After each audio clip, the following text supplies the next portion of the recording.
know, a lot of these comedians in big places and big positions, they do take jokes from the little guys. You know what I'm saying? They do steal them. And Katt, he just called out everybody. Yeah. I mean, when he said something about earthquake, I was like, whoa. Yeah, that was deep. The earthquake was illiterate. He couldn't read. I was, that hurt. Is that true?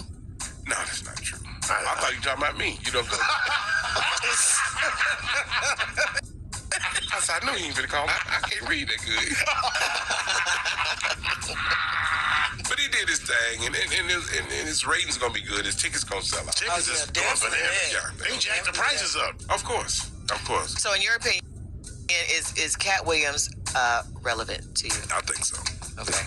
Yeah, I think he is. And I don't think he would call people out if he didn't have any proof behind it. You know what I'm saying? Yeah. If he didn't, he'd be a liar, but he's calling them out. Yeah, I'm happy Katt bringing all this shit to the light because now finally everybody getting their just due. Like Mark Carey finally getting his just due for Steve Harvey stealing all his jokes and shit. And many other celebrities that he mentioned gonna get their just due. So shout out to Katt for bringing everything to the light. So forget anybody who feels salty about what he did. I don't care about none of that. As long as the truth be told and all these fake niggas get up out the way. Let the real niggas shine for once. Nigga, y'all nigga been in the way for too long, in the limelight, nigga, not trying to help nobody, just selfish. You see how Steve Harvey all about the money. That nigga been all about the money from the jump. But man, Bruce even admitted that shit, Katt Williams ain't did nothing wrong by calling these niggas out because he didn't. Y'all niggas sorry, bro. Y'all need to get up out the way. For real. This is a joke that Katt Williams says Cedric the Entertainer stole from him.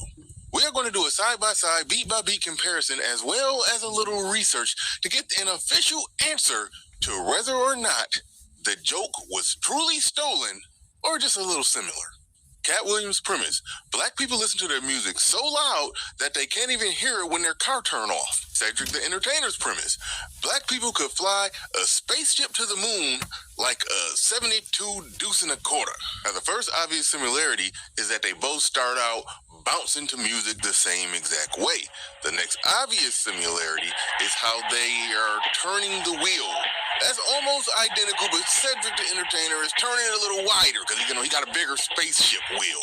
Now, this is where they part ways, and Cedric the Entertainer could probably maybe say my joke is completely different because Katt Williams has to get out of the car when it stops to get it back started, and he starts directing traffic. However, Cedric the Entertainer cannot get out of the spaceship because, he'll float off into the empty void of space, no gravity, no oxygen, you get the picture and all of that. However, he does mimic the directing traffic part. So he's still kind of on the same story beats. But that ends here, because the climax or biggest punchline of Katt Williams' joke is when he had to give the car a push and hop back in, start it up, and start back riding, listening to his music. Now, Cedric the Entertainer gave two different responses to this, and we're going to go over both of them next.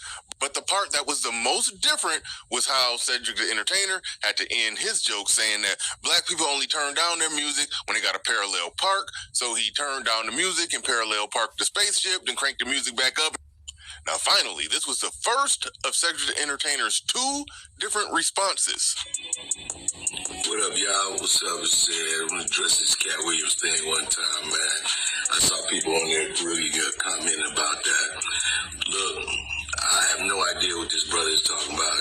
That joke is over 30 years old, close to 30-something years old. I did the Kings of Comedy in 1999. Probably had been doing that joke 6-7 years before that.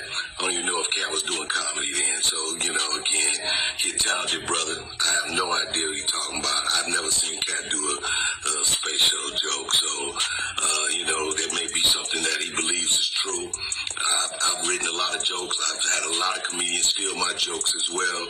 So I understand understand if you feel, slighted by that, but that's my joke. That's my joke, dog. Driving spaceship to the moon, cigarette, cutie pie rocking in the background, parallel parking the spaceship. It's my joke, dog. So that's what I believe it to be. So there is no video evidence that can be found that Cedric the Entertainer was doing this joke before he saw Katt Williams do his joke.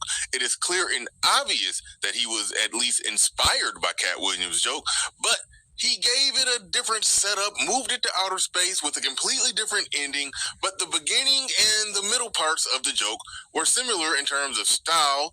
That I think Cedric the Entertainer is capping to say that he wasn't at least inspired by Katt Williams' joke, but he made it his own. That's fair. Katt Williams is being extra as well, because everybody borrows ideas and makes them their own. Was Money Mike not a reimagined comedic spinoff of Superfly? Like, come on, you built your whole comedic persona off of that.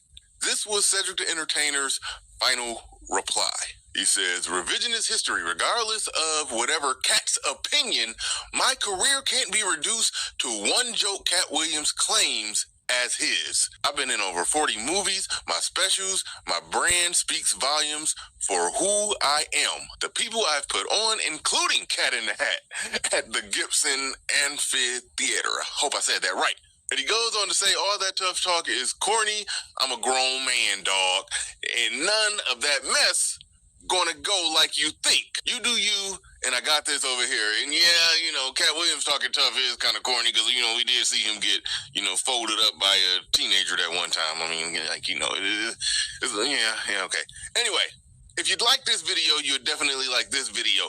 Tap the box, and we out here. Peace. Couldn't afford no Halloween costumes. Hey, kids, please.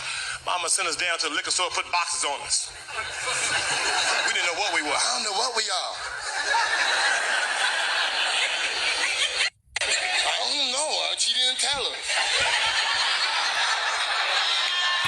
I think we U.P.S., I guess. I don't know.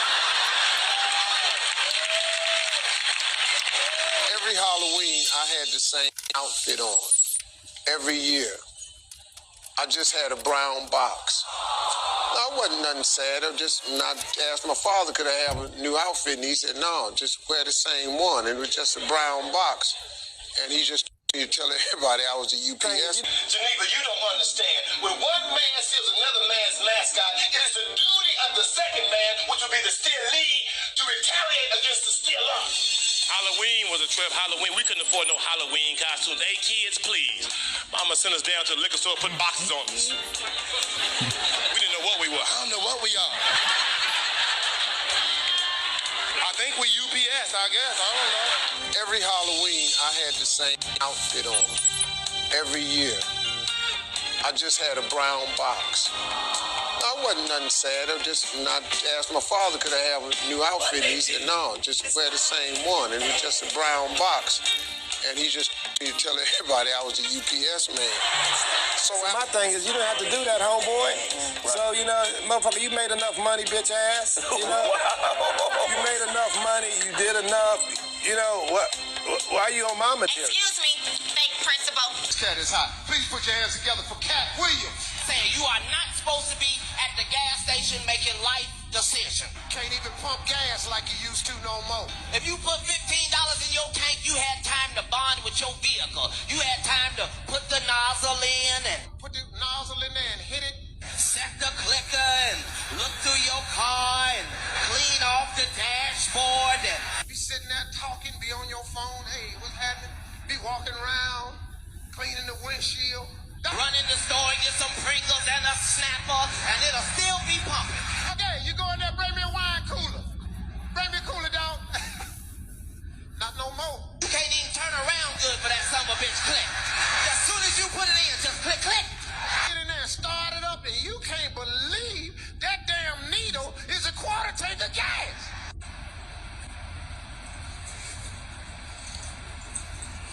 I'm doing a movie with Martin. Yeah. The movie's going good. So I walk in the trailer. I'm like, man, this must be the wrong trailer because there's a dress in here. They come in. So the writer comes in. I think he's the writer. He's like, Dave, listen, you got this hilarious scene where Martin's sneaking out of jail. So he disguises you as a prostitute. And he put this dress on, and, what? A prostitute? Nah, I'm not doing that. I don't feel comfortable with that. That should have been in the discussion. What? You don't feel comfortable with it? I mean, it's a hilarious bit. All the greats have done it. So, well, if all the greats have done it, it's kind of hacky, right? You're right. So why don't we just not do it? Because I don't feel comfortable wearing a dress. Oh, come on, Dave. Listen, we got it all set up. We're supposed to shoot. Every minute you waste costs this much money. You know, the pressure comes in. He said, I'm not wearing no dress, man. I'm funnier than a dress. Just give me something funny to say. I don't even wear no dress to be funny. What am I, Milton Berle? You know, we're going like this. And then finally he's like, and he leaves. And then like the director comes, Dave, it really would be great if you wear the dress. But this is where things get even more interesting, because Dave said the producers had another script ready, just in case they weren't successful in getting him to put the dress on and cosplay as a woman. But the minute it was clear, I was adamant, I'm not wearing a dress, I'm not wearing a dress, I'm not wearing the dress. All right, fine, think of something else. Guy comes back 10 minutes later, the whole new scene, hot damn, how did you write the scene so fast? And this interview really had people shook at the time, and other celebrities started to get asked what their thoughts were on Dave's comments during the interview. And of course, one of those celebrities was Kevin Hart. Kevin initially tried to laugh it off, but still made it crystal clear that he would never let go of his morals to put a dress on. Another great comedian said that, you know, in the industry, they tried to make him wear a dress. Have you ever ran into that with scripts? And is this something that, you know, you wouldn't do, you know, for I definitely haven't ran into to put on the dress. I mean, you know, you have to have boundaries. You have to have limits that you refuse to cross. You know, for me, I know what they are. They've yet to been challenged, so, you know, I don't have to speak on them. I was asked to dribble a basketball on the talk show this morning. You look said good no to that.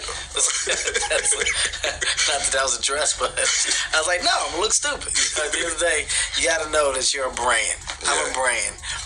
You need to protect your brand at all times. When things happen that can possibly affect your brand, your brand can be diminished, and you don't want that to happen. So, you know, protecting my brand is definitely a priority. Not too long after this interview, Kevin shamelessly popped out in an SNL skit wearing a dress and a wig. Now, there's a real high chance he was never against wearing that dress in the first place, and that this was probably within his limits. But a lot of people felt like he did it to please the higher-ups in the industry, because he wanted more fame and power. Now, Kevin ain't no struggling actor or nothing like that. He was doing pretty good for himself, but after this SNL skit, his career jumped to a whole new level, and he was being put in even bigger movies. However, the backlash he was receiving from his fans got so bad that he had to jump to Twitter to shut everybody up. He said, I wore a dress on SNL because I thought it was funny. I made that decision. Nobody made it for me. I am my own boss. Katt was later asked what his thoughts were on Kevin wearing a dress, and he said it wasn't Kevin's fault that he wore the dress, because he was just a part of a long lineage of black men being made to wear a dress in order to transition to that next level of fame. Kevin was just doing what he needed to do to make it in Hollywood. At the end of the day, Kevin doesn't have to worry about what people are going to say about him wearing a dress because of the long line of dress-wearing people before him. So now we have Big Mama's house 1, 2, and 3. Yeah. I've never seen Medea in a pantsuit. I think she wears dresses. So now I'm saying, why are we picking on poor little Kevin Hart? Because it was his turn next. Only one person I feel you're wrong about is Serge the Entertainer. He ain't no thief, though. That's real. What up, y'all? What's up? It's I want to address this Katt Williams thing one time, man. I saw people on there really commenting about that. Look, I have no idea what this brother is talking about. That joke is over 30 years old, close to 30-something years old. I did the Kings of Comedy in 1999. Probably had been doing that joke 6-7 years before that. I don't even know if Katt was doing comedy then. So, you know, again, he's a talented brother. I have no idea what he's talking about. I've never seen Katt do a space shuttle joke. So, you know, that may be something that he believes is true. I I understand if you feel, slighted by that, but that's my joke. That's my joke, dog. Driving spaceship to the moon, see the red cutie pie rocking in the background, parallel parking the spaceship. It's my joke, dog. So that's what I believe it to be. So there is no video evidence that can be found that Cedric the Entertainer was doing this joke before he saw Katt Williams do his joke. It is clear and obvious that he was at least inspired by Katt Williams' joke, but he gave it a different setup, moved it to outer space with a completely different ending, but the beginning and the middle parts of the joke were similar in terms of style. That I think Cedric the Entertainer is capping to say that he wasn't at least inspired by Katt Williams' joke, but he made it his own. That's fair. Katt Williams is being extra as well, because everybody borrows ideas and makes them their own. Was Money Mike not a reimagined comedic spinoff of Superfly? Like, come on, you built your whole comedic persona off of that. This was Cedric the Entertainer's final reply. He says, revisionist history, regardless of whatever Katt's opinion, my career can't be reduced to one joke Katt Williams claims as his. I've been in over 40 movies, my specials, my brand speaks volumes for who I am. The people I've put on, including Cat in the Hat, at the Gibson Amphitheater. I hope I said that right. And he goes on to say, all that tough talk is corny. I'm a grown man, dog. And none of that mess gonna go like you think. You do you, and I got this over here. And yeah, Katt Williams talking tough is kind of corny because, we did see him get, folded up by a teenager that one time. I mean, okay. Anyway. Man, much love to all my people, man. For y'all slide with me, ride with me, man. Y'all subscribe and stay tuned, man. More videos will come, but all that thievery, the fakery shit, this is the year all they can expose. So if you got some out there fake niggas in your camp, man, get them about your way, man. Don't let them sit around you. Don't even let them eat with you, because this the year real niggas taking it back. Shout out to all the real ones. Stay blessed.